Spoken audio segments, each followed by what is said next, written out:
Welcome to another episode of Crime Pays a Botany. Some of you have asked for this. You've asked for an update video on a lawn that I killed back in February, literally 7 months ago. Okay, it's late September right now. It's still 93 degrees at 11 a.m. in the morning here in South Texas. And this was all barren, brutal, terrible lawn. Okay, a mixture of St. Augustine, which is native to the coast, and then Bermuda grass, which is invasive as hell and a nightmare to get rid of. But as you can see, everything we planted has taken nicely. Everything here is native except for that papaya. Where is it? Over there, and a few other things. So let's check it out. Let's see what we got going on here.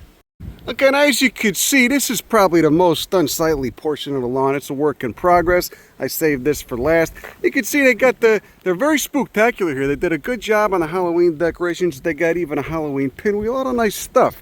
You can see this palm tree looks like it's on its way out.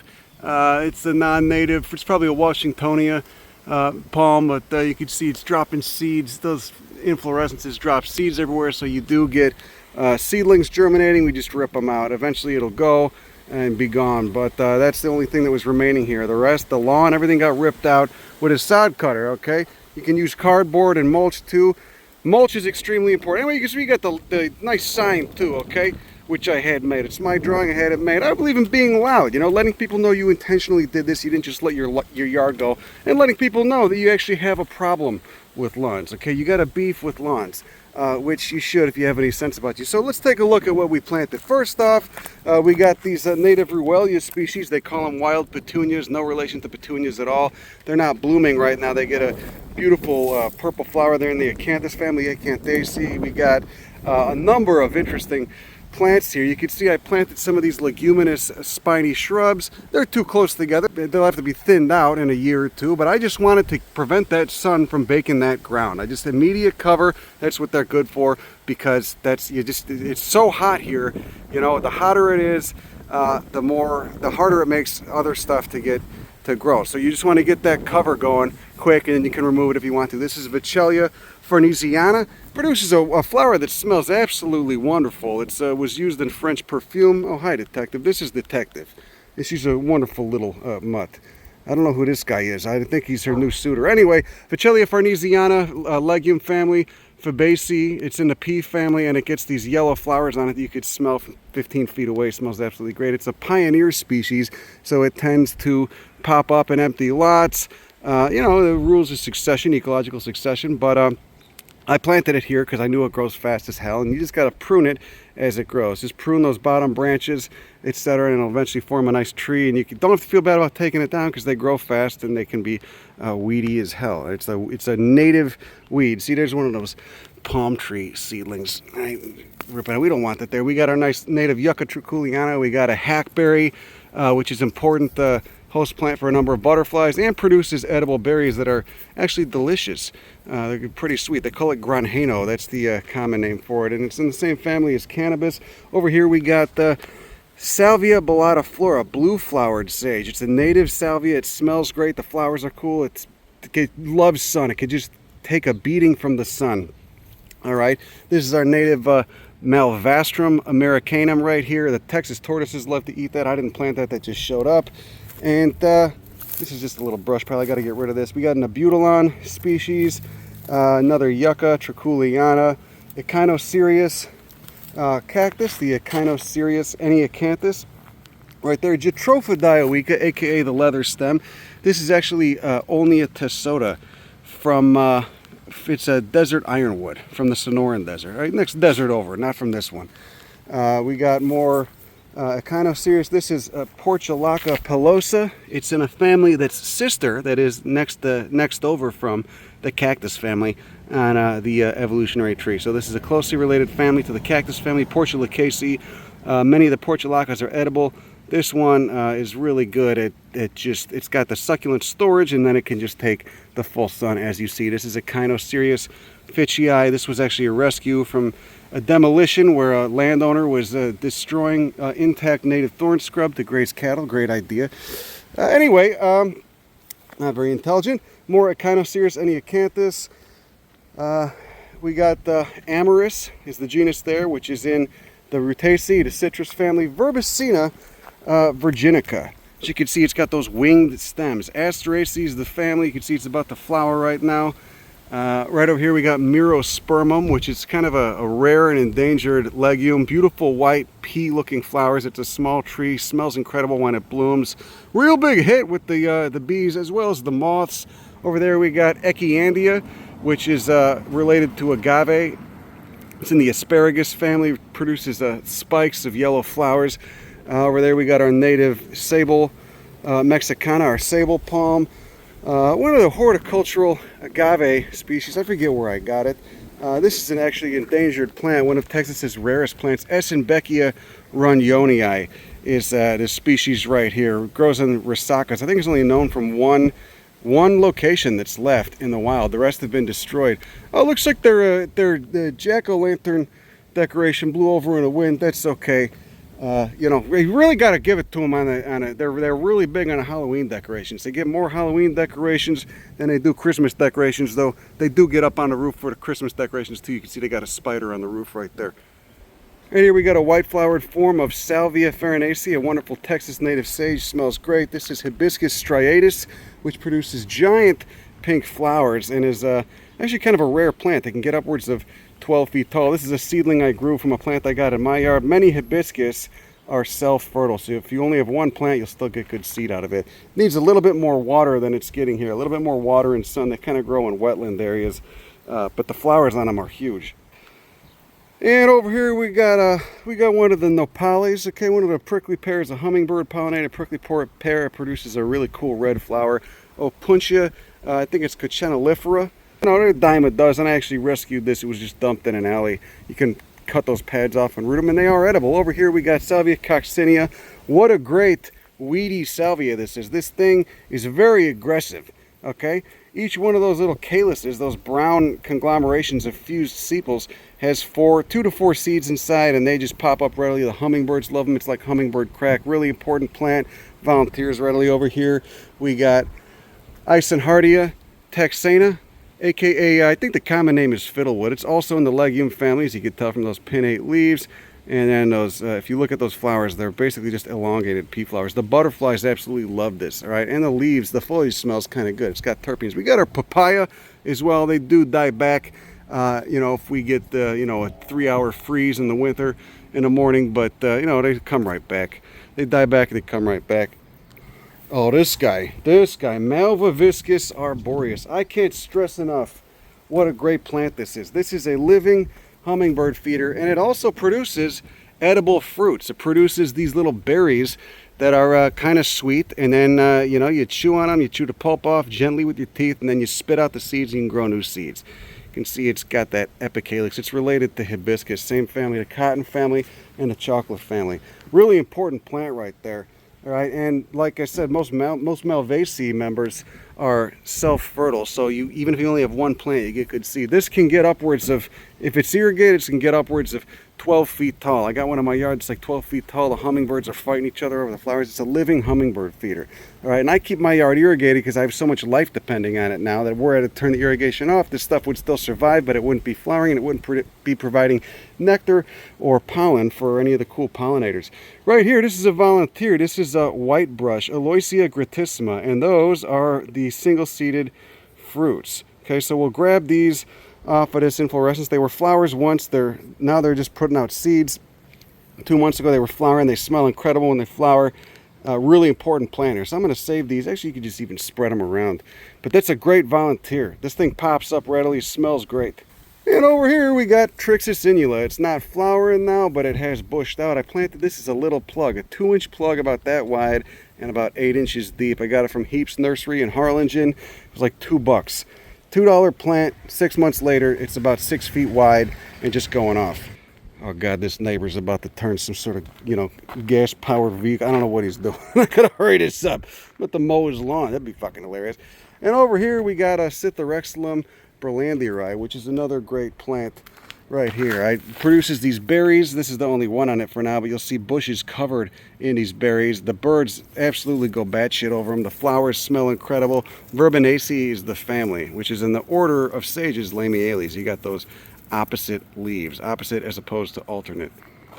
Sydney attenuifolia, one of the most important shrubs you could plant in a South Texas plant garden. This grows in West Texas too. The West Texas ecotype has much thinner leaves, as do many plants that have both a South Texas and West Texas ecotype that occur in both places. West Texas is not as hot as down here, but it's a lot drier. Okay, there's less humidity, so those leaves really narrow down. Over here's Texas ebony, the divaricating zigzag branching, another legume. Wonderful plant. These can get the size of oak trees, but often if you see them in the thorn scrub, they're much smaller than that. They top out at like, 15 feet at most. Okay, like I said, some of this is going to have to be removed. That's fine. I don't give a shit. I just want the cover now. I want to get it, pack it dense, worry about it later. Okay, you're going to have to do a little bit of maintenance. It's not a big deal. Pack it dense, worry about it later. Here's an abutilon species. This is abutilon xanthi. This is not native to this. This is from Baja California. Actually, there's many plants that are both occur in South Texas and Baja California, sorry, because of the similarity in climate. Okay, very hot summer rains and humidity. This is a different abutilon species, and you can see one of the benefits. This is exemplifying one of the benefits about native plants. You can treat them as a seed stock. Look at all those seeds coming out of this infructescence, okay? Or this, actually that's a whole ovary just splitting open. It's not infructescence, excuse me. Oh look, the beetles love it too. And this plant right here is Ipomea carnosa, okay, with these big pink flowers that the moths love. You'll see moths hanging out around these at night. I don't know what they're doing because they're not actually in the flowers. They're on the sides of the, they're on the sepals right there. I don't know if there's extra floral nectaries or what they're doing. They're getting something from this plant. It grows fast as hell, multiple stemmed. All right, it can look, after a year or two, it can look kind of unruly, whatever. You just cut it back, all right? You just cut that thing, cut the stems off, it'll resprout. All right, I prune it all the time, all right? But it's instant cover. I mean, look, this thing was, again, it was a little plug. In 6 months, it's gotten upwards of 10 feet tall. Really important plant. This over here, Thymophila tephroluca, federally endangered, not only from a few places where it grows on sand in South Texas, just south of Laredo. This is a really cool plant. Ashy dogweed is the name. It's in the marigold tribe, Tegidi. You can see it's got those orange glands on the side of the involucre right there. Smells great. This thing needs to be in cultivation more. I sent seed to Barton Springs Nursery. I've sent seed to my friend James Peace over at the, Greengate Nursery in Seguin. This thing, you can plant this. This needs full sun, all right? This will probably have to be moved at some point, like in 2 or 3 years once it gets too shady. Or you can just let it die and get seeds from all these flowers, and they germinate pretty readily. Just need a good, like, somewhat cool wet period. But this thing, just look at it. It's so woolly, it can take just spot on full sun. It needs spot on full sun, and you got to keep the competition away from it. So like, this would be a good thing to come by with your hedgers that I'll show you in a minute, and just cut the competition away. All right, if you want to keep that going. This does really well up against the curbs, up against the sidewalks somewhere where it's, a south facing, just going to get blasted with sun. It's such a robust and hardy plant. So again, with terms of maintenance, I just get one of these little battery operated, looks like like an alligator gar, or like it's got that kind of soft, it looks like a sawfish. Basically just use this, and you just basically give your yard a haircut. You just give your yard a haircut, once every 2 weeks after a rain, whatever. If it's been super dry, you don't need to. But this is what I do, and then you just rake the stuff up, get a blower, whatever. But this is what, like this will encroach, right? This is what you got to do for the thorn scrub. Imagine you probably have to do it for, prairies too at the end of the year. Just give your yard a haircut, cut all that veg back. Okay. Oh, what's happening to the dermatophyllum? I don't know. Is it not getting enough moisture or something? It looks like it's getting cooked. Who knows? Anyway, we got a wonderful assortment of different legumes here. That hackberry again. We got that yucca, Acanthocereus tetragonus. This was in the trash. I took it out, stuck it in there, and it just rooted. Okay, it was in someone's alley or something. There's that bird dispersed fruit. It puts out a big white flower. Oh, looks like it's is that a flower that's a bud right there, or is that that's a flower? It looks like it's busting out the areole. Great plant, and it's coming up within a blackbrush, Vicellia rigidula, which Mike Heap sells plugs of for like $3. Little 2-inch by 8-inch deep plugs. They're the best thing to plant as long as you can, give them a decent amount of water. Not too much, but just once in a while. Over there, it's another rare plant, the Delia vasei, Euphorbiaceae is the family. Really important for the wildlife, and again, super rare. So you're practicing conservation by putting it in your yard. Over here we got Senegalia berlandieri, aka Guajillo. Super fast growing plant, another abutilon, another pokey plant that I happen to love that puts out a really cool inflorescence. That's Agave lophantha, aka Agave univittata. Over here, Parkinsonia texana. Okay, the Texas Palo Verde. I used to call it the Texas barbed ass wire pea because you frequently see it without leaves on it. It's got those photosynthetic stems and it's got those spines, but it will lose those spines in cultivation, especially once it gets some height to it. It's amazing. The plant just knows to turn off production of spines above the level at which things can gnaw on it, like deer. Okay, like right above a deer's head, like a 6 foot tall plant. If it's getting water, it's not going to be producing spines, but often you'll see them in habitat without any leaves, just looking like a line of green barbed wire with those thorns on it. It's got that green stem so it can photosynthesize without leaves, like all the Palo Verdes. Speaking of Palo Verdes, there's another one right over there, Parkinsonia aculeata. This is kind of an aggressive weed. I won't feel bad removing it in a year or two. They grow like hell. They're really easy to grow from seed, but in the meantime, it's providing much needed, oh, that sun is coming out and cooking my ass now, much needed cover for everything else that grows here, like this Coryphantha macromeris. Oh, we got a fruit on there. Look at that. To take this. This is a great, grow these from seed. And there's that fruit. All right. There we go. Look at that. See, a bunch of seeds in there. There you go. See? About 100 seeds per fruit. And they taste good too. They're edible. Coryphantha macromeris, big pink flower when it blooms. More Coryphantha macromeris. We got a horse crippler right there. Homolocephala texensis, formerly Echinocactus texensis. That also was a rescue from this this grazing operation. That guy got a USDA grant to bulldoze his land. He's got thousands of acres and turn it into cattle pasture, which I don't think he's going to have much luck with. But if he does have luck, it's going to be because he sowed invasive buffalo grass, which is also causing extinctions. It's smothering plants. It evolved in Africa with megafauna, and it's smothering our local native plants all over South Texas. There's agave weberi, wonderful agave species. Anyway, I hated to do that, but that was a salvage. That horse crippler. Another Parkinsonia texana. And over here we have some more of those salvages, Coryphantha macromeris. And here they can at least be providing nectar and producing seeds, and then I can collect the seeds and grow more of them for more restoration efforts and putting in native plant gardens, etc. Here's that Jatropha dioica, again, really cool native euphorb. Leather stem is the name. Plants are either male or female, so they're dioecious, and you get a big burly tuber. You can see all those stems coming up from it. It had some medicinal use too. This is Pachycereus pringlei, the cardone. All right, massive cactus from Baja California. Can get upwards of 60 feet tall. The tallest I've seen them down here is about, I don't know, 20 feet, just like a totem pole. But you know, they actually can use a lot of water when it's hot out, even though they do have that nice farina, that blue layer in between the ribs. This is about a 9-year-old plant. I grew this from seed. It's about 9 years old, but the first half of its life was in a place that was probably not warm enough for it.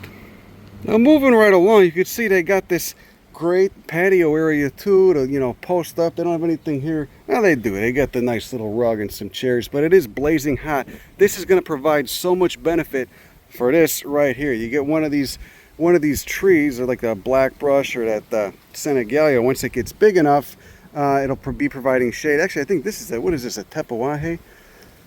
I don't know. I forget what I planted here. No, that just looks like one of the Vachelias. But anyway, it'll provide shade, and all these plants are preventing that sun from baking that ground. And also at night, they smell incredible because those little stomata, those gas pores on the undersides of the leaves, are not only releasing water vapor as they breathe and take in CO2, they're also releasing all the cool volatiles and secondary chemistry and those pleasant scents that the plants produce as well. Here's our Leucophyllum frutescens. So the plants are kind of like a natural air freshener come evening. Leucophyllum frutescens, there's the flower, bumblebee pollinated, that's the style poking out the roof of it right there. And the leaves are covered in tiny hairs, as you can see, which makes it such a tough plant.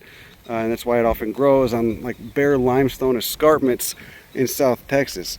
Over here, more Citharexilum berlandieri. I mean, everything really filled in. This is another legume. This is Lysoloma watsonii from the Sonora Desert. I love it, and it's not too far out of range here.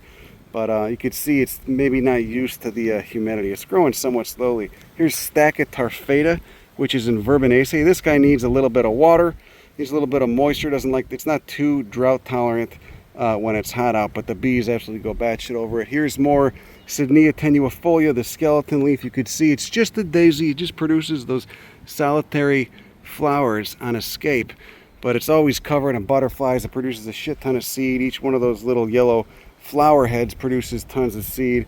Over there, I think that's agave horrida, one of those green goblin clones. Turns into a massive agave, grows fast, etc. I mean, this is really, here's an abutilon, or no, this might be Bastardia, which is related to abutilon. There's Chromalina odorata, which is invasive in Africa, but a wonderful native plant here. Butterfly crack, big purple flowers. Just, it's about to bloom. You could see right there, that's a flower, a series of flowers emerging. This thing is, you'll see butterflies just lighting it up, just covering it. There you go. There's more Sydnea tenuifolia. This is such a great plant, and they just take off. They love full sun. To be able to grow in full sun in this heat is unbelievable. Over there with the white flowers, that's Cordia bassieri, Texas olive they call it, which can turn into another small tree. So some of this stuff is going to have to be thinned out like this too, but let it grow for a while and work it later. That's just, you know, you can be the disturbance that enables the diversity. All right, it's just ecological succession. This is just the path of ecological succession after having that miserable lawn, which the homeowners hated it too. They didn't want to mow a lawn. They felt like a sucker mowing a lawn. Oh, this is Havartia. That other plant was Havartia palens. I forgot about that one. Havartia palens gets about, I don't know, 15 feet tall. I got one in my yard. It's been there 2 years, about 15 feet tall. Stays relatively narrow, but produces those white inflorescences, those white pom-pom flowers. What looks like a single flower is actually composed of many flowers, as you can see right there. The moths go batshit over this at night, and it smells really good. You'll see the whole thing just covered in moths at night. There's a Texas ebony. You can see it's slowly getting going. They don't grow super fast. They're like a medium pace tree. Beautiful wood. All right, if you ever end up having to cut one of those down or cut a branch off of it, or a branch falls in the storm, the center of the wood is this beautiful, deep, dark brown color. It's almost black. And again, that divaricating branching. And when it does flower, it's got flowers similar to Havartia over there that smell absolutely fucking incredible. Great plant. So this was an easy, relatively easy project. I didn't put the path in. Somebody else did the hardscape. I don't do hardscaping, but it looks nice, does it not? Over there we got Carwinskia Humboldtiana, which is it's in the buckthorn family. It's got that distinct leaf venation on it. Wonderful plant. Somewhat toxic, but don't put it in your mouth. If you get a kid that's randomly putting stuff in its mouth, don't let it walk around outside. That's like a Darwin Award. No offense to any 3-year-olds that love putting random leaves in their mouth, but Jesus Christ, if you got a kid that's putting random stuff in his mouth, random leaves, you got bigger issues than this, my friend. This was a volunteer Erigeron that popped up. It's native. You get a lot of weedy natives down here, very aggressive natives, but I love them because they're covered in pollinators and they're good for the local ecology. So again, this is 7 months of growth. That's it. 7 months of growth. Right? We literally, this was all miserable lawn 7 months ago. We did this in February or March. Right? Tepuahe, another really important, super fast growing legume tree. Tepuahe, Lucana pulverulenta. This is Isolato Sirius. I took it as a cutting. Could see it's it's taken. It just looks a little weird. Their horse crippler got a little burnt. See that? I had it covered with something because that horse crippler had been grown in cultivation. It wasn't used to the full sun yet, and so when you put it in full sun, it shocks it. They get sunburn. Sunburn is a effect not just of light but of heat. Okay, if it was only 75 degrees, you wouldn't get that bad sunburn because it's so hot here all the time. 100 degrees plus. Stuff gets sunburned. But you want to prevent sunburn, put a milk crate over it, put some sticks over it, something you can take off. Oh, there's a little bit of Bermuda grass left. All right, but mostly the rest of the Bermuda grass is gone because it gets shaded out by all the stuff that grows on top of it. And that's the whole plan of ecological succession. That's what, you plant this stuff so you don't have to deal with the true weeds like the Bermuda grass, okay, or like the invasive sedge. That's Cyperus esculenta. It's a bad one. But that's not that bad. I mean, there's only a few here. I mean, normally I've seen infestations where it's worse. They'll have to go in and I'll have to pull that Bermuda But overall, you know, you prevent the sunlight from hitting this other stuff. You foster and you nurture the natives. You make sure their roots are doing good. They got enough root space. They get enough light. And then the other stuff won't do that well. That's how it works. Look at that. Look at this little agave. Oh, this cactus is so... Oh, what a great... I'm selling those signs, by the way, at events. I haven't found a way to ship them yet. Anyway, that's all I got. Have a great day. Kill your lawn. This gives you an idea of what's possible. There's no excuse no matter where you live. Kill your lawn. And have a great day. Go fuck yourself. Bye. Where's he going? Look, he's got his big balls on there.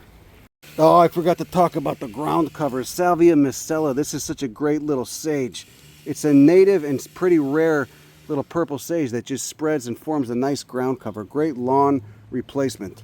And right next to it, we got a rather non-vigorous specimen of frog fruit. Flora in the verbena family, Verbenaceae. Okay, it normally likes a lot more sun than this.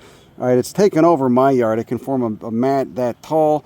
It's covered in flowers. It's one of the best lawn replacements that there is. Okay, you get these little white flowers on it, and it's really easy. It's a drought-tolerant plant too. You can mow it, and it roots itself into the ground as it grows. Great fucking plant. But you can see their stuff just got overpowered by everything else that's grown here, like the salvia and the Citharexlum, etc. So, but if you need a good recommendation for a lawn replacement, Flora and Salvia miscella are where it's at. Salvia miscella is weedy. I get that volunteering all the time. Great native weed. I'll take it. Used to be rare. I don't know why, but Heaps Nursery in Harlingen has been selling them. Oh, the other thing too, why so many stakes? The stakes give something visual weight in a landscape and make it less likely that it's going to be stepped on. You're going to forget it's there while it's small, and then you're just going to end up stepping on it and crushing it. That's happened here already with a few things that weren't staked, okay, like that Echino series. You see somebody stepped on that. You know, they're cutting through the yard or something, right? Just putting obstacles in there too. You could use tree stumps, you could use sticks, whatever. Tree stumps can be good because they'll also shade the ground, give it a little bit of shade while it's getting established. Say it's a full sun plant, but you're planting a small thing that was grown in, you know, a mild greenhouse or something where it's not as stressful as out in the open full sun. You give a little bit of shade till it gets established. Okay, you can also use boulders. Get boulders on the side of the road. Hardscaping. Never underestimate the importance of hardscaping. You know, you see a road cut with some nice boulders in it, get the boulders. But start bringing shit home. It's nice, you know. Plus, if the city ever comes to mow your yard down because they don't like what you did, they'll have a harder time doing it. Maybe you'll damage one of their lawnmowers. Great. Works really great. Great strategy.